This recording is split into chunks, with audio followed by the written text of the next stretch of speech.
اعوذ باللہ من الشیطان الرجیم بسم اللہ الرحمن الرحیم رب اشرح لی صدری ویسر لی امری واحلل عقدۃ من لسانی یفقہوا قولی۔ بکھرے موتی، چوتھا حصہ۔ عاشورہ کے دن پیش آنے والے اہم واقعات، کل کے موضوع کا باقی حصہ۔ یوم عاشورہ بڑا ہی محتم بالشان اور عظمت کا حامل ہے۔ تاریخ کے عظیم واقعات اس سے جڑے ہوئے ہیں۔ بعض علماء کرام نے مذکورہ بالا اہم واقعات کے علاوہ کچھ اور واقعات بھی بیان کیے ہیں جو یوم عاشورہ سے متعلق ہیں۔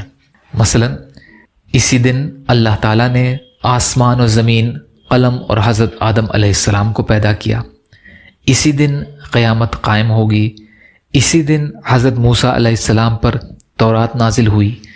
اسی دن حضرت اسماعیل علیہ السلام کی پیدائش ہوئی۔ اسی دن حضرت یوسف علیہ السلام کو قید خانے سے رہائی نصیب ہوئی اور مصر کی حکومت ملی۔ اسی دن دنیا میں پہلی باران رحمت یعنی رحمت کی بارش ہوئی۔ اسی دن حضور اکرم صلی اللہ علیہ وسلم نے اماں خدیجہ رضی اللہ تعالی عنہا سے نکاح فرمایا۔ اسی دن ابو لولو مجوسی کے ہاتھوں سے مصلی رسول اللہ صلی اللہ علیہ وسلم پر حضرت فاروق اعظم رضی اللہ تعالی عنہ نے زخمی ہو کر جام شہادت نوش فرمایا۔ اسماء الرجال اور مشکات۔ اسی دن کوفہ کے فریب کاروں نے نواسۂ رسول صلی اللہ علیہ وسلم اور جگر گوشہ فاطمہ حضرت حسین رضی اللہ تعالی عنہ کو شہید کیا۔ اسی دن قریش خانہ کعبہ پر نیا غلاف ڈالتے تھے۔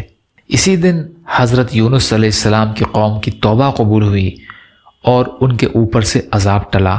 اور اسی دن یعنی یوم عاشورہ کے دن حضرت مولانا انعام الحسن صاحب رحمۃ اللہ علیہ کا انتقال ہوا۔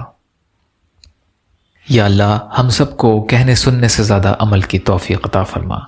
یا اللہ رحم کا، کرم کا، عافیت کا، درگزر کا معاملہ فرما۔ سبحان ربک رب العزت عما یصفون وسلام علی المرسلین والحمد للہ رب العالمین برحمتک یا ارحم الراحمین۔ لا الہ الا اللہ محمد رسول اللہ۔ السلام علیکم۔